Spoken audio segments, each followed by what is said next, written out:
Good morning, dear student. This is your science class. Today we'll continue the same topic, chapter number 9, light. Formation of day and night. So please open page number 106 of your textbook. Formation of day and night. Light is a form of energy. Light is needed to see things around us. We are able to see the beautiful world around us just because of light. Sun is the main or ultimate source of light. The part of the earth that receives sunlight has day, and the part of the earth that do not get sunlight has night. So dear student, by the light we are able to see the things around us. Just because of the light we are able to see the beautiful world around us. And sun is the main source of light, and the part of the earth that gets light has day, and the part of the earth that do not get sunlight has night. So light is essential for our visualization. Due to light we are able to see things. Features of light. Light produces sensation of vision, means due to the light we are able to see. When the light ray falls on an object and they strike the object and then ray return back to our eyes, that time we are able to see the things. Light travel in a straight line, means light is always goes in a straight line. Light can be reflected as well as refracted. So if you have a torch and you incident the ray from torch on any object, then you will see that the light ray will travel in a straight line and they will reflected from the surface also, and they are refracted also. If you are taking a torch and you are incident the ray of torch in water, then you will see that the ray of lights will also goes inside the water. That phenomenon is called as the refraction. Reflected light help us to see. Light travel at a very high speed. So reflected light when reaches to our eyes, then we are able to see the things, and light travel at a very high speed. Activity. To prove that light rays do not bend, take a piece of clean PVC pipe, light a candle and place it on a stand so that the candle flame and your eyes are at the same level. Means you have to take a clean PVC pipe and you have to light a candle, and you have to place in that way that the candle and your eyes in a same level.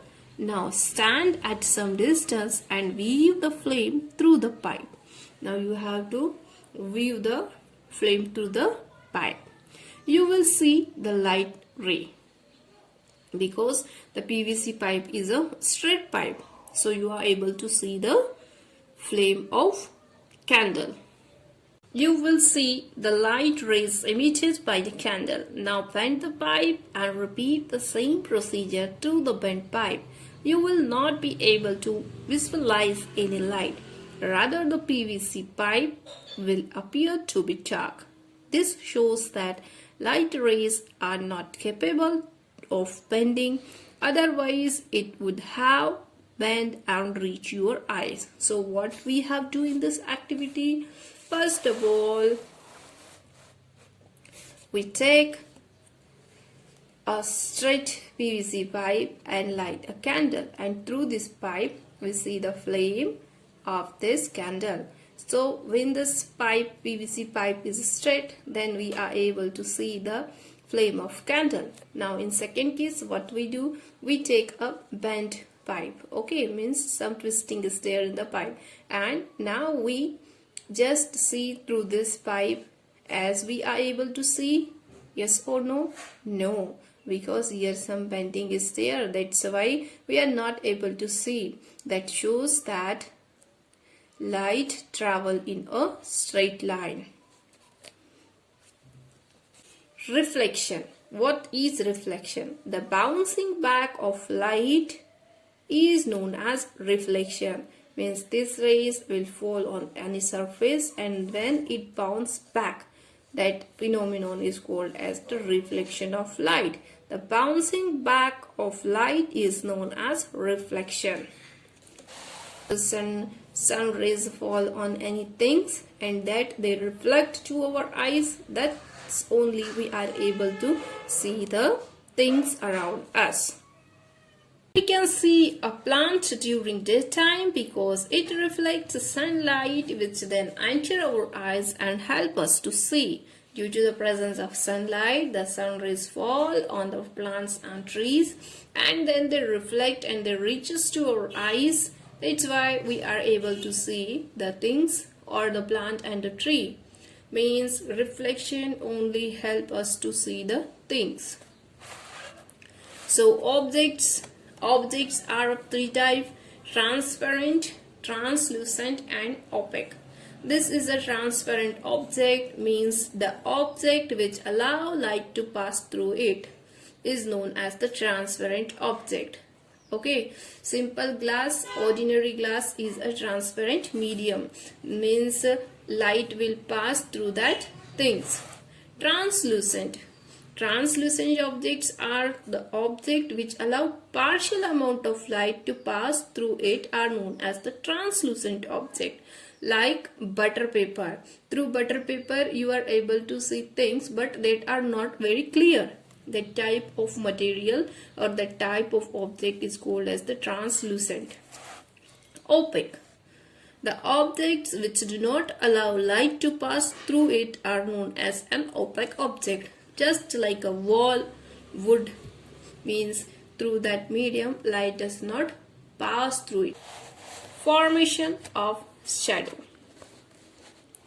You might have seen the shadow of a tree or shadow of your own on the ground in sunlight. It appears like a dark patch on the ground.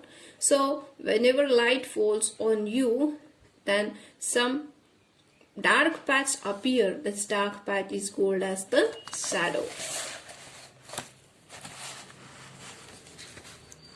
Formation of shadow. When an opaque object is placed in between the path of light, the path of light is obstructed and a dark patch is formed on the ground. This dark patch is known as shadow of that object. Shadow of the opaque object. Shadow only form when opaque object is come in the path of the light. Shadow is always formed on the opposite side to that of light. So now look at here. This is the source of light and this is an opaque object, means the object which do not allow to pass light through it. When you put this object in the path of the light, that time the dark patch which is formed on the opposite side of the light source is called as the shadow. This is the shadow of this object. The dark patch obtained when an object obstructs the path of light is known as shadow. So what is shadow? Means the dark patch which is obtained when an object is placed in the path of an light is known as the shadow. Look at here. Here this is the source of light and we put a book in the path of the light and opposite to that form a black patch. This patch is the shadow. Umbra and penumbra. A shadow generally consists of two regions, a central dark region called umbra and the outer spherical dark region at the edges called penumbra. Umbra is the region of total darkness as no ray of light enters this region. The penumbra receives a few light rays and so is partially illuminated. So now look at this diagram. This is the source of light and this region, dark region, is the umbra, central region. Here no light ray will reach and this is the penumbra, means here faint dark patch is formed, means some light ray will here receive. That's why it is compared to this light region. This region is called as the penumbra.